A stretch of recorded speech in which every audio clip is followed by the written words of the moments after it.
चलिए तो अब हम लोग इलस्ट्रेशन नंबर 4 स्टार्ट करते हैं। ये रहा हम लोग के पास इलस्ट्रेशन 4 क्या दे रखा हुआ है। एक बार हम लोग पहले क्वेश्चन पढ़ लेते हैं, फिर हम लोग देख लेंगे कौन कौन सा फॉर्मूला प्लस में कौन सा इनकम स्टेटमेंट जो भी है उसका जो भी जरूरत पड़ेगा तो वो देख लेंगे, और उसके बाद हम लोग यहाँ पे सम्स बनाना स्टार्ट करेंगे। तो चलिए स्टार्ट करते हैं।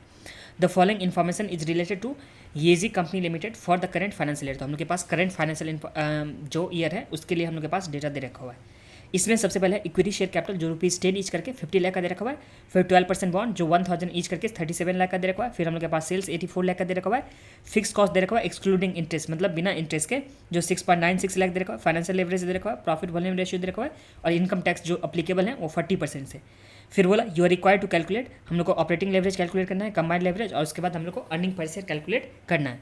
और जो भी कैलकुलेशन होगा वो क्या होगा, तो यहाँ पर 2 डेसिमल पॉइंट तक का हम लोग को कैलकुलेशन इसमें करना है। तो ये हम लोग के पास सम्स हो गया अभी तक में, तो ये समझने में तो कोई दिक्कत नहीं है ना। तो ये हम लोग के पास सबसे पहले सम्स हो गया।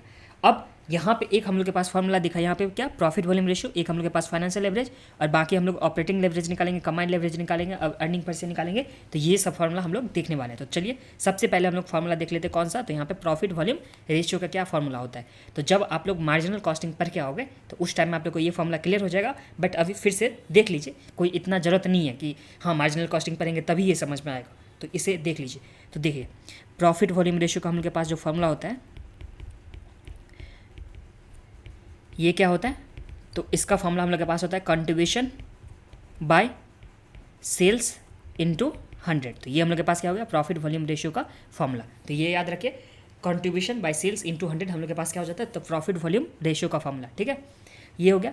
अब बाकी सब हम लोग फॉर्मूला देख लेते हैं, ऑपरेटिंग लेवरेज का, फाइनेंशियल लेवरेज का। तो यहाँ पे सबसे पहले हम लोग के पास जो है ऑपरेटिंग लेवरेज, इसका फॉर्मूला क्या होता है, तो जो हम लोग के पास कंट्रीब्यूशन होता था बाय EBIT।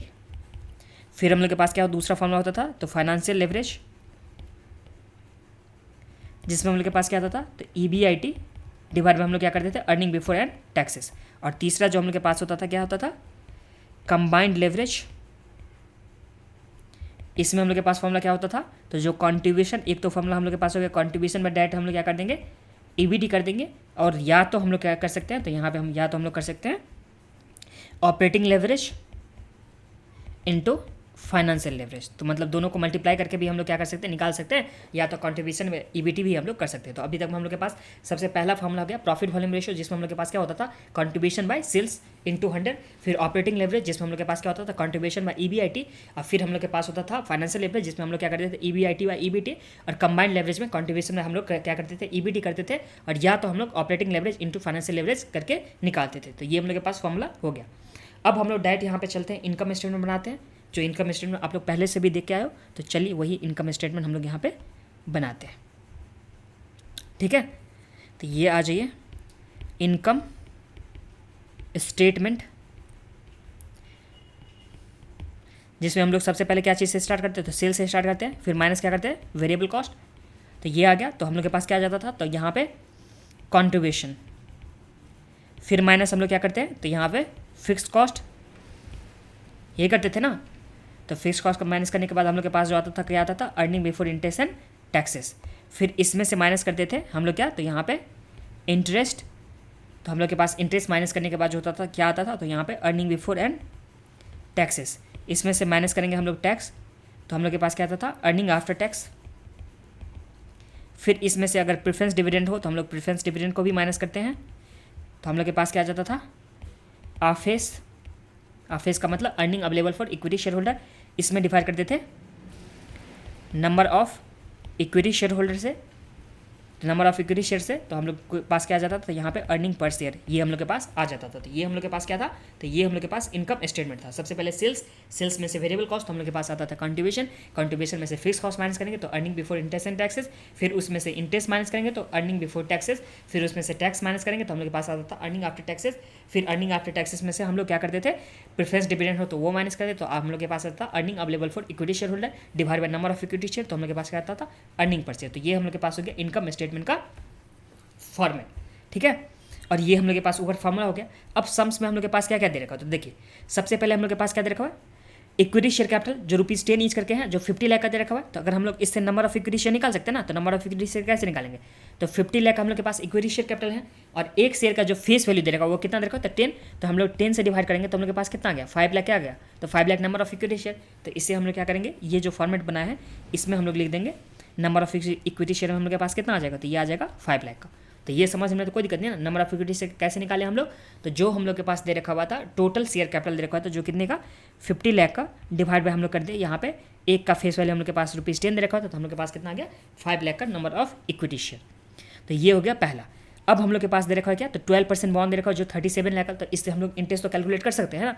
तो हम लोग के पास सिंपली कैसे कैलकुलेट करते हैं इंटरेस्ट, तो जो हम लोग के पास लोन का अमाउंट होता था उसमें रेट से मल्टीप्लाई करेंगे तो हम लोग के पास क्या आता था इंटरेस्ट। तो 37 लाख हम लोग के पास क्या है, तो लोन का अमाउंट है और इसका रेट हम लोग के पास कितना दे रखा है, तो 12%, तो 37 लाख इंटू 12% करेंगे तो हम लोग के पास क्या आ जाएगा, तो हम लोग के पास इंटरेस्ट आ जाएगा। तो चलिए एक इंटरेस्ट में हम लोग के पास कितना आ जाएगा, तो 37 लाख इंटू क्या कर देंगे 12% कर देंगे, तो एक इंटरेस्ट आ जाएगा। और दूसरा इंटरेस्ट जो हम लोग के पास है जो फॉर्मूला बेस पे अगर जाएंगे, अगर बैलेंसिंग फिगर कुछ होता है, क्योंकि सम्स में देखिए सम्स में हम लोग के पास क्या दे रखा था, फाइनेंशियल एवरेज दे रखा था ना, तो फाइनेंशियल एवरेज का हम लोग के पास फॉर्मूला क्या होता था, तो EBIT डिवाइड बाई EBT होता था ना।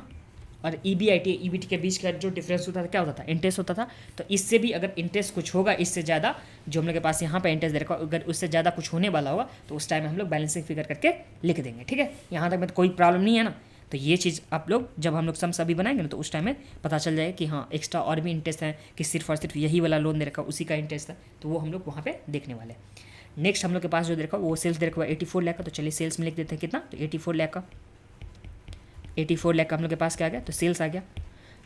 अब जो नेक्स्ट हम लोग के पास है फिक्स कॉस्ट जो 696,000 का, तो यहाँ पे 696,000 का हम लोग के पास क्या है, तो यहाँ पे फिक्स कॉस्ट, तो हम लोग फिक्स कॉस्ट के बदले लिख दिए 696,000। और भी फॉर्मूला के बेस पे देख लेंगे, अगर कुछ होता है तो अगर लिखेंगे, अगर नहीं होगा बैलेंस फिगर में तो कोई बात नहीं। और आगे हम लोग के पास फाइनेंशियल एवरेज दे रखा था और हम लोग के पास प्रॉफिट वॉल्यूम रेशियो और टैक्स का रेट यहाँ पे 40%, तो यहाँ पे टैक्स में लिख देते हैं @40% जो हम लोग के पास क्या दे रखा हुआ है, टैक्स का दे रखा हुआ है। तो ये हम लोग के पास इन्फॉर्मेशन हो गया। ठीक है, अब हम लोग के पास जो इन्फॉर्मेशन में जितना इन्फॉर्मेशन था सारा का सारा हम लोग लिख चुके हैं, एक्सेप्ट दो जो हम लोग के पास रेशियो दे रखा होता है। एक हम लोग के पास फाइनेंशियल एवरेज दे रखा हुआ है और दूसरा हम लोग के पास क्या दे रखा है, तो प्रॉफिट वॉल्यूम रेशियो। इसके अलावा हम लोग सारा का सारा लिख चुके हैं। तो अब हम लोग सबसे पहले चलते हैं प्रॉफिट वॉल्यूम रेशियो से। तो प्रॉफिट वॉल्यूम रेशियो हम लोग के पास क्या होता था formula, contribution by sales.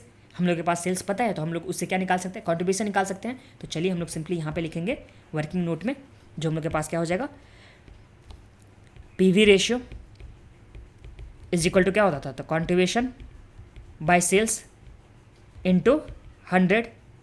PV ratio हम लोग के पास सम्स में कितना है, तो यहाँ पे 27.55, तो ये आ जाएगा 27.55। कॉन्ट्रीब्यूशन हम लोग के पास पता नहीं है तो कॉन्ट्रीब्यूशन का कॉन्ट्रीब्यूशन हो गया। और सेल्स हम लोग यहाँ पे लिखे थे ना अभी 84 लाख का, तो ये 84 लाख हम लोग के पास क्या आ जाएगा, सेल्स आ जाएगा इंटू 100, तो 2020 गया। तो अगर हम लोग क्रॉस मल्टीप्लिकेशन करेंगे तो कॉन्ट्रीब्यूशन इज इक्वल टू कितना हो जाएगा, तो 84,000 इंटू 27.55, तो ये हम लोग के पास कितना आ गया, तो 84,000 इंटू 27.55, तो ये आ गया हम लोग के पास 23,14,200 जो हम लोग के पास क्या आ गया, कॉन्ट्रीब्यूशन आ चुका है। ठीक है, तो इसे हम लोग लिख देंगे 23,14,200, तो 23,14,200। अब कॉन्ट्रीब्यूशन हम लोग के पास है, उसमें से माइनस अगर हम लोग करते हैं फिक्स कॉस्ट जो कितना है, तो 696,000, तो ये हम लोग के पास जो आ जाएगा कितना EBIT, तो ये आ जाएगा 16,18,200। तो हम लोग के पास कॉन्ट्रीब्यूशन भी आ चुका है, EBIT भी आ चुका है। अब वेरिएबल कॉस्ट अगर निकालना चाहेंगे तो देखिए सेल्स में से वेरिएबल कॉस्ट माइनस करते तो हम लोग के पास क्या आता था, तो सेल्स में से अगर हम लोग वेरिएबल कॉस्ट माइनस करते तो कंट्रीब्यूशन आता था। अब हम लोग के पास कंट्रीब्यूशन पता है, सेल्स पता है, तो हम लोग के पास वेरिएबल कॉस्ट निकल के आ जाएगा ना, कि सेल्स में से डायरेक्ट हम लोग क्या कर देंगे, कंट्रीब्यूशन को माइनस कर देंगे, जो कि बहुत ही सिंपल मैथ्स है। देखिए सेल्स में से वेरिएबल कॉस्ट माइनस करेंगे तो हम लोग के पास आता है कंट्रीब्यूशन। अब हम लोग के पास सेल्स पता है तो उसमें कितना माइनस करेंगे तो हम लोग के पास कंट्रीब्यूशन आ जाएगा, तो सिंपली सेल्स में से कंट्रीब्यूशन को माइनस कर देंगे, तो ये आ जाएगा 84 लाख माइनस 23,14,200, तो हम लोग के पास कितना आ गया, तो ये आ गया 60,85,800। तो यहाँ तक में तो कोई दिक्कत नहीं ना, सेल्स में से वेरिएबल कॉस्ट हम लोग सिंपली माइनस कर दी, कंट्रीब्यूशन आ गया, उसमें से फिक्स कॉस्ट माइनस किया तो हम लोग के पास क्या आ गया, earning before interest and taxes. अब ये तो हम लोग के पास आ गया है। अब नेक्स्ट जो हम लोग के पास दे रखा हुआ था इसमें फॉर्मूला में वो दे रखा था फाइनेंशियल लेवरेज। तो हम लोग चलिए फाइनेंशियल लेवरेज लिखते हैं यहाँ पे, तो यहाँ पे फाइनेंशियल लेवरेज जिसका फॉर्मूला क्या होता था, earning before interest and taxes by क्या होता था, ईबीटी होता था। यहाँ तक मुझे कोई दिक्कत नहीं ना। हम लोग के पास फाइनेंशियल एवरेज कितना दे रखा, तो यहाँ पे 1.49, तो ये आ गया हम लोग के पास 1.49। ईबीआईटी हम लोग के पास कितना पता है, तो ईबीआईटी हम लोग यहाँ पे अभी निकालें 16,18,200, तो ये आ गया हम लोग के पास 16,18,200। ईबीटी का ईबीटी हो जाएगा। अब हम लोग क्रॉस मल्टीप्लिकेशन करेंगे तो हम लोग के पास यहाँ आ गया ईबीटी इज इक्वल टू लिख सकते हैं ना 16,18,200 डिवाइड बाई 1.49, तो ये हम लोग के पास ईबीटी कितना आ गया, तो 16,18,200 डिवाइड बाई कर देंगे हम लोग 1.49, तो ईबीटी हम लोग के पास कितना आ गया, तो ये आ गया 10,86,040 और यही है ना 10,86,040, तो ये हम लोग के पास क्या आ गया, तो यहाँ पे earning before interest and taxes. Sums में हम लोग के पास क्या बोला था कि सम्स में जो बोला था यहाँ पे कि हम लोग को कैलकुलेशन 2 डेसिमल पॉइंट में लेके जाना है, बट यहाँ पे ध्यान दीजिए, यहाँ पे कोई डेसिमल पॉइंट नहीं लिखा हुआ है, ठीक है। तो अगर एग्जाम में अगर ऐसे आता है कि हम लोग को 2 डेसिमल पॉइंट में ले जाना है और वहाँ अगर डेसिमल पॉइंट नहीं देखिए हम लोग के आईसीआई स्टेटमेंटल जो अभी हम लोग जो कर रहे हैं ये इसमें क्या बोला कि 2 डेसिमल पॉइंट तक हम लोग को जाना है, बट इसमें डेसिमल पॉइंट तो लिखा नहीं है, बट एग्जाम में अगर इस तरह से लिखा आएगा तो आप लोग को डेसिमल पॉइंट लिखना होगा, ठीक है। इसके बाद जो पॉइंट करके यहाँ पे कितना आ रहा था 26 आ रहा था ना, तो वो 26 या 27 मतलब जो राउंडिंग ऑफ करने के बाद वो आप लोग को लिख के आना होगा, ठीक है। तो ये चीज़ आप लोग ध्यान रखिएगा। हम लोग अभी बिना डेसिमल का सॉल्व कर रहे हैं, बट ये जो पॉइंट लिखा होगा कि अगर 2 डेसिमल पॉइंट हम लोग को लिखना है एग्जाम में, तो उस केस में आप लोग को 2 डेसिमल पॉइंट को ले जाना, मतलब 2 डेसिमल पॉइंट में वहाँ तक ले जाना है, ठीक है। अब देखिए जो नेक्स्ट हम लोग के पास था, कहाँ गया, तो हम लोग के पास क्या आ गया, निकल के आ गया है, तो ईबीटी निकाल लिए जो कितना, तो 10,86,040, इसे हम लोग लिख देंगे 10,86,040, यहाँ पे 10,86,040, तो ये हम लोग के पास आ गया। तो इसका जो बैलेंसिंग फिगर हो जाएगा यहाँ पे बैलेंसिंग फिगर, वो हम लोग के पास क्या आ जाएगा, तो बैलेंसिंग फिगर हम लोग के पास इंटरेस्ट आ जाएगा। तो हम लोग सिंपली क्या करेंगे 16,18,200 माइनस क्या कर देंगे हम लोग यहाँ पे 10,86,040, तो ये हम लोग के पास कितना आ गया, तो 532,160 जो कि हम लोग के पास इंटरेस्ट आ गया। तो ये एक हम लोग के पास इंटरेस्ट आ गया टोटल, मतलब टोटल जो अगर देखेंगे इंटरेस्ट तो हम लोग के पास कितना आ गया 532,160 कैसे आया, तो जो earning before interest and taxes था उसमें से इंटरेस्ट माइनस करते तो हम लोग के पास ईबीआईटी आता, हम लोग के पास earning before interest and taxes था उसमें से ईबीटी मतलब अर्निंग बिफोर टैक्स दे रखा हुआ था, तो जो बैलेंसिंग फिगर होगा मतलब माइनस करने के बाद वो क्या आ जाएगा टोटल इंटरेस्ट। अब टोटल इंटरेस्ट हम लोग के पास कितना था, तो 532,160, तो ये टोटल इंटरेस्ट हो गया। बट इसमें पहले से हम लोग यहाँ पे निकाल चुके थे 37 लाख का 12%, तो ये हम लोग के पास इंटरेस्ट दे रखा था 444,000, ये था हम लोग के पास इस वाले लोन का इंटरेस्ट। यहाँ पे लोन दे रखा था ना 12% लोन जो 37 लाख का, तो इस वाले लोन का हम लोग के पास इंटरेस्ट दे रखा होता, तो बैलेंसिंग फिगर बाकी का इंटरेस्ट हो जाएगा। तो अगर हम लोग माइनस करेंगे 532,160 में जो इस दोनों का जो कितना हम लोग के पास हो गया, तो इससे ये हो गया 444,000, तो अगर हम लोग माइनस करते हैं 532,160 में से, तो हम लोग के पास कितना आ जाता है, तो बैलेंसिंग फिगर वाला इंटरेस्ट 88,160 हम लोग के पास आ जाता है। तो ये समझने में तो कोई दिक्कत नहीं है ना, तो ईबीआईटी भी आ गया, इंटरेस्ट भी आ गया, ईबीटी भी आ गया। अब earning before interest and taxes आ गया है कितना, तो यहाँ पे 10,86,040, इसका 40% करेंगे तो हम लोग के पास कितना आ गया, तो यहाँ पे 43,44,16, फिर माइनस इक्वल टू करते तो हम लोग के पास कितना आ जाएगा, तो यहाँ पे 651,624 जो हम लोग के पास अर्निंग आफ्टर टैक्स आ गया, जो एक बार चेक भी कर लेता हूँ। अर्निंग आफ्टर टैक्स हम लोग के पास कितना है 651,624 है ना, 651,624 ये आ गया। इसमें से प्रेफरेंस डिविडेंड तो कुछ है नहीं, तो यही हम लोग के पास क्या आ जाएगा आफे जो 651,624, इसमें डिवाइड कर देंगे हम लोग क्या चीज़ है, नंबर ऑफ इक्विटी शेयर से, तो डिवाइड कर देंगे अगर number of equity share 5 lakh, तो हम लोग के पास कितना आ गया, तो यहाँ पे 1.303248, इसे 2 डेसिमल पॉइंट में ले जाएंगे तो हम लोग के पास कितना आ जाएगा, तो यहाँ पे 1.31 इसे लिख सकते हैं ना, तो 1.31 हम लोग के पास क्या आ गया अर्निंग पर शेयर। तो अभी तक में हम लोग को सम्स में जो रिक्वायरमेंट था वो क्या क्या रिक्वायरमेंट था, तो सबसे पहले हम लोग के पास जो रिक्वायरमेंट था ऑपरेटिंग लेवरेज था, तो वो हम लोग अभी तक कैलकुलेट नहीं किया, अर्निंग पर शेयर हम लोग कैलकुलेट कर चुके हैं। तो अब हम लोग सिंपली ऑपरेटिंग लेवरेज निकालेंगे और कंबाइंड लेवरेज निकालेंगे, तो चलिए निकाल लेते हैं। तो हम लोग के पास ऑपरेटिंग लेवरेज का सबसे पहले फॉर्मूला क्या होता था, तो ये होता था हम लोग के पास कॉन्ट्रीब्यूशन बाय ईबीआईटी। कॉन्ट्रीब्यूशन हम लोग कितना निकाल चुके हैं, तो कॉन्ट्रीब्यूशन हम लोग के पास जो है 23,14,200 23,14,200 डिवाइड बाई ईबीआईटी कर देंगे, तो ईबीआईटी हम लोग के पास कितना था 16,18,200, तो यहाँ पे 16,18,200, तो तो ये ऑपरेटिंग लेवरेज आ जाएगा। फिर हम लोग निकालेंगे यहाँ पे कंबाइंड लेवरेज। तो कंबाइंड लेवरेज का हम लोग के पास फॉर्मूला क्या होता था, तो operating leverage into financial leverage. एक तो ये हो गया, या तो हम लोग कर सकते हैं कंट्रीब्यूशन बाय ईबीटी, तो दोनों में से कोई भी कर सकते हैं। तो ऑपरेटिंग लेवरेज अभी हम लोग निकालेंगे और फाइनेंशियल लेवरेज हम लोग के पास कितना दे रखा हुआ था 1.49, तो हम लोग यहाँ पे 1.49 से मल्टीप्लाई करेंगे तो हम लोग के पास आ जाएगा कंबाइंड लेवरेज।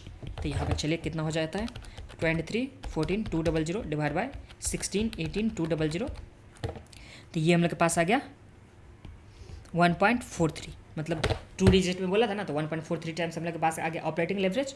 फिर कंबाइंड लेवरेज हम लोग के पास कितना आ जाएगा, तो 1.43 इंटू 1.49, तो ये हम लोग के पास आ जाता है 2.13। तो यहाँ पे आ गया 2.13 जो हम लोग के पास क्या आ गया कंबाइंड लेवरेज। एक बार आंसर भी चेक कर लीजिए, तो 1.43 आ गया जो ऑपरेटिंग लेवरेज, और कंबाइंड लेवरेज हम लोग के पास कितना है तो 2.13, तो हम लोग के पास भी है 2.13। और जो अर्निंग पर शेयर था वो कितना था, तो 1.30 था ना यार,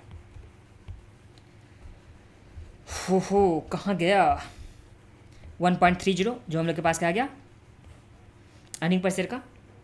तो यही तीनों चीज़ निकालना था, सम्स में 3 ही था ना, तो ये तीनों हम लोग कैलकुलेट कर चुके हैं। तो देखिए यहाँ क्या बोला, so calculation up to 2 decimal point. तो आईसीए का जो एजेंसन यहाँ पे लिया गया है कि जो ऑपरेटिंग लेवरेज निकालेंगे, कंबाइंड लेवरेज निकालेंगे, अर्निंग पर शेयर निकालेंगे, उसको 2 डिजिट में हम लोग को कंसीडर करना है, ना कि ये वाला जितना भी हम लोग के पास फिगर था। तो आप लोग दोनों ही फिगर को 2 डिजिट में कर सकते हो कंसीडर, या तो सिंपली क्या कर सकते हो, जो ऑपरेटिंग लेवरेज और कंबाइंड लेवरेज प्लस में अर्निंग पर शेयर आया था उसका आंसर सिर्फ 2 डिजिट में लिखना, अदरवाइज बाकी सबको नॉर्मल ही जो फिगर होता उसमें लिखना था। तो ये इसी के साथ हम लोग का सम्स ये इलस्ट्रेशन नंबर 4 कंप्लीट हो गया।